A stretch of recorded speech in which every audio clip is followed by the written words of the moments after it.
And there's a base hit. Extra bases coming. A breaking ball, and Riles on his way to second, and BJ taking a lot of time to get to that ball, and it's going to be a 3-base hit for Riles, and I don't know what that was all about. Sees it in the seam right here. Let's see where BJ is, and he's jogging. He's jogging right there. He's not running full speed. And Rusty Ryle recognized that right out of the box.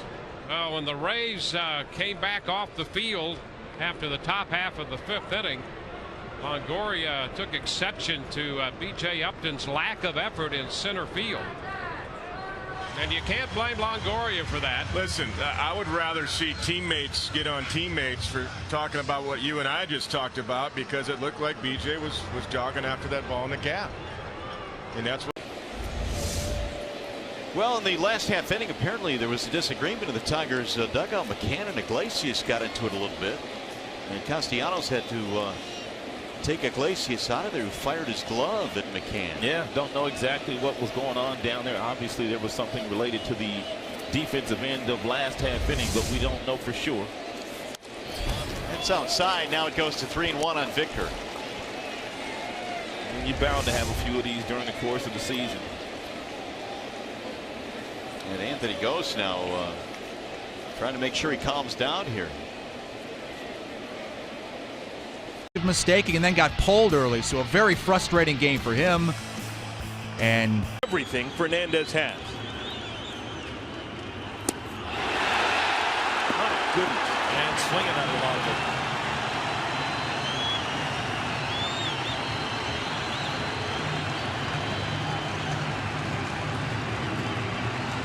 Puig not happy.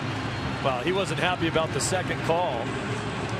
And that's the home plate umpire, John Hirschback, was following him out of the box a little bit. He stood in the box and complained about the second call for a long time before swinging at a ball over his head.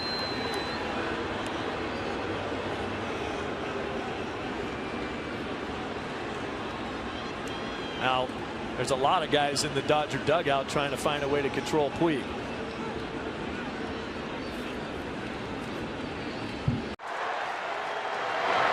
And that's promptly banged to center. Here comes Pagan to make a diving catch. 9 putouts in center field for Angel Pagan. Wow. Shortstop number 13, Hanley Ramirez. So Puig, annoyed, winds up going 1 for 4. Puig frustrated. I think he felt he could have had at least a base hit. Well, let it all out in English or Spanish, but don't keep it in. Stretched by Dave Weathers. Kendall bounces this one up the middle. Shortstop, nice pick. Hernandez throws on to first and just does get Kendall. He doesn't agree with that call. And Tommy Sant gets between him and the first base umpire, and out comes Lloyd McClendon again.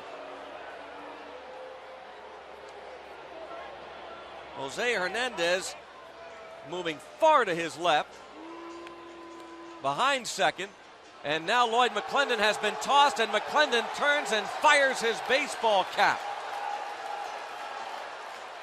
Well, the first base umpire has McClendon steamed. He turned and whipped his cap towards second base. It's still sitting on the grass. And now McClendon walks back. He's going to pick up first base a la Lou Piniella. And he's walking away with the first base bag. But this time he doesn't turn and throw it, at least not yet. McClendon walking with the first base bag underneath his left arm. He just now has crossed the third baseline, and I guess he's just going to walk off with it. To the delight of this crowd, McClendon marches down the dugout steps with first base and now whips it toward the runway. And he'll hand the lineup card to Bill Verdon. We can't continue this game without a first base bag, and now a member of the grounds crew will take another bag and jog toward first. Ike Davis comes in and immediately takes a base hit away. There's only 3 inches difference between Butler and Davis, but Davis is rather long and lean, and Butler at 6'1" is checked in at 240. So they make the move, and look at Ethier. Get it out, son. One away.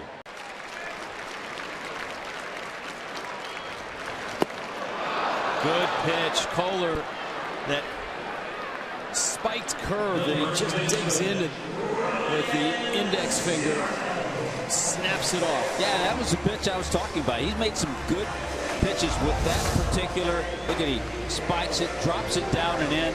Not many left-handers are going to hit that. And even got Harper, who's been pretty patient this year, to go out of the zone. That tells you the action of it. Harper's not pleased at himself. Watch out. Watch out. Well, this was not the wisest thing that Jake's ever done, using his pitching hand to hit the Gatorade container. I guess he used the glove as a shield. I can say I never, ever did that.